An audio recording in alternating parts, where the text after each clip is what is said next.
Natural lifters. Yes, I've done steroids, and yes, I'm on steroids. Spending your limited time and energy working out consistently 3 to 6 days a week without seeing the muscle growth results that you want, well, sucks. Believe me, I've been there and I get it. Here's the good news. A few simple changes to how you approach your workouts might be all you need to do to start seeing the muscle growth results that you really want. In this video, I'm going to reveal the 4 most likely reasons why you're not seeing the muscle growth progress that you want to be seeing, and the corresponding changes that you would probably benefit from making to start seeing the gains that you're really gunning for. Each of the points I'll be sharing with you are what I've learned throughout my own journey building as much muscle as possible as a natural bodybuilder, as well as what I've learned helping my clients accomplish their muscle growth goals over the years. All right, let's get into it. The first reason why you haven't been seeing the muscle growth progress that you've been aiming for is this. You might not be hitting your muscles as much as you think you are. The purpose of doing an exercise like biceps curls would be to hit your biceps, right? For dumbbell lateral raises, your shoulders, for bench press, your chest, for leg press, your quads, and so on. This might not come to be a surprise, but from my experience, the specifics of your exercise execution will largely determine just how hard you end up actually hitting your muscles. What do I mean by execution? I'm talking about your rep speed, your exercise movement pattern, your level of control, and just how close you're taking your sets to failure. If you're off on any of those points, you might not be hitting your muscles as hard as you think you are. And if you aren't hitting them as hard as you might think, then they might not be growing as much as you would hope for. I don't know half of you half as well as I should like, and I like less than half of you half as well as you deserve. Here's an extreme example. When I was newer to lifting weights, I would do bicep curls ruthlessly. While I put no shortage of effort in performing them, I would do them with poor control and a sloppy movement pattern. I was chasing load and intensiveness, which isn't exactly a bad thing. But because of my lack of control, I was hitting my biceps a lot less than I thought I was. And what was the byproduct of that? Well, not as much bicep growth as I'd hoped for, that's for sure, and a much more frequent rate of injuries and nagging pains around my elbows, forearms, and wrists. Not ideal. Since eventually learning to be more strict with my movement pattern and keeping my rep tempo in the pocket, I've made significantly more bicep muscle growth progress, despite actually lifting lighter weights than I was before. Now, I found that flaws in your exercise execution might be more subtle and less obvious than that. Small changes to your exercise execution might make a big positive impact to how hard you hit your target muscles, and in turn lead to much more significant muscle growth progress. Here's the second possible reason. You might not be progressing as much as you think you are. See, from my experience, training with the intention of building muscle is different than doing so with the intention of improving your overall general health or simply accomplishing muscle maintenance. Muscle growth occurs from exposing your muscles to higher and higher amounts of mechanical tension over a period of time. In other words, in order to build muscle, you need to consistently aim to lift heavier weights, perform more reps, move with more challenging rep tempi, and so on.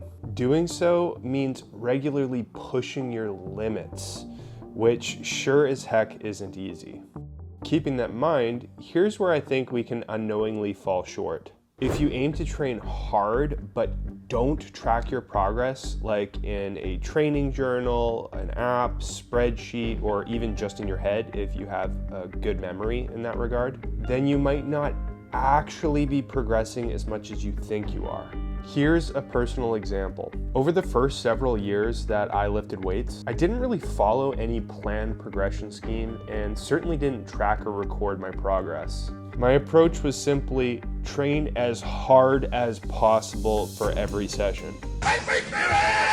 It felt like I was making good progress, but in reality, I wasn't really making much strength progress at all. If you have a progression target, like a number of reps to hit or an incremental amount of weight to increase by, you might have a greater chance of actually progressing. Not to mention, it might help to keep you from becoming unintentionally complacent within your workouts too. When I finally added organized progression schemes into my program and started to actually track my progress, my strength started to increase significantly faster. And along with that strength increase came a significant boost to my muscle growth progress too.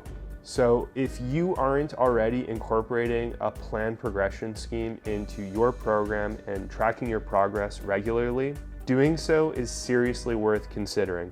And the third reason is having nagging pains and injuries holding you back. There's no sugarcoating it. Nagging pains and injuries suck. Here's my experience with this one. When I was a younger lifter, I aspired to lift harder and harder and harder. So much so that I would often sacrifice my exercise technique and control in favor of lifting weights that were, in retrospect, far too heavy for me to be lifting. Ready? Yep. Oh my God, so heavy! From doing so, I brought upon myself no shortage of nagging pains and injuries that I would try to ignore and train through. Which unsurprisingly made the pains and injuries much worse. Like you might expect, having injured knees, shoulders, elbows, and so on held me back from hitting my muscles as hard as they would have benefited from. And in turn, held back my muscle growth progress pretty significantly. Not to mention, it just made many of my training sessions suck. When I finally learned to prioritize my exercise execution and technique over simply training hard and heavy with the openness to sacrifice my form, in combination with learning how to train around nagging pain instead of training through it, the rate in which I experienced injuries went way down, leaving me without that as being a limitation for my muscle growth progress. Something worth quickly noting is that aches and pains are bound to creep in every now and again when training with the intention of building muscle. The important thing is to train around the pains and not through them when they happen. That will ensure that you recover quickly and continue building muscle without any interruption. I made an entire video teaching 4 strategies on how you can work around nagging pains whenever they creep in. If you haven't watched it yet, I would consider watching it after this one. I've left the link for it in the description below. The final reason is this: being discouraged by slow progress. As a beginner, you might have the potential to build a large foundation of muscle relatively quickly. As you continue to build more muscle after accomplishing your newbie gains, the process of adding more muscle tissue will slow down and become less noticeable over shorter time periods. I'm talking only a few pounds or even less of muscle built over an entire year of hard, consistent training for later intermediate or advanced lifters. From what I've seen, people sometimes get discouraged from this slow rate of muscle growth, and I get it. The solution that's helped me the most to overcome any potential discouragement has been to change my perspective and adopt realistic expectations. Accepting that muscle growth happens relatively slowly and is most noticeable over larger time horizons has given me some peace of mind. Now, I know that accepting the slow nature of muscle growth might not be terribly appealing at face value. I don't believe it. That being so, training with good execution, tracking your progress, following a progression scheme, being consistent over a large time horizon, your muscle growth progress is bound to accumulate and become significant. It might just take more time than you expect it to. I know, it's tough. And honestly, that's why most people don't build truly impressive physiques. If it was easy, everyone would be doing it. But it is possible. And hopefully knowing this is something that can encourage you to keep getting after it despite the challenge. And that's it. By understanding those reasons and implementing my suggested changes to your workout approach, muscle growth will be imminent for you. Now that we're at the end of this video, I would watch this one, where I teach you 4 strategies on how to work around pain instead of working through it. As someone who's aiming to build muscle, that might be one of the most important skills that you can put into practice. I'll see you there.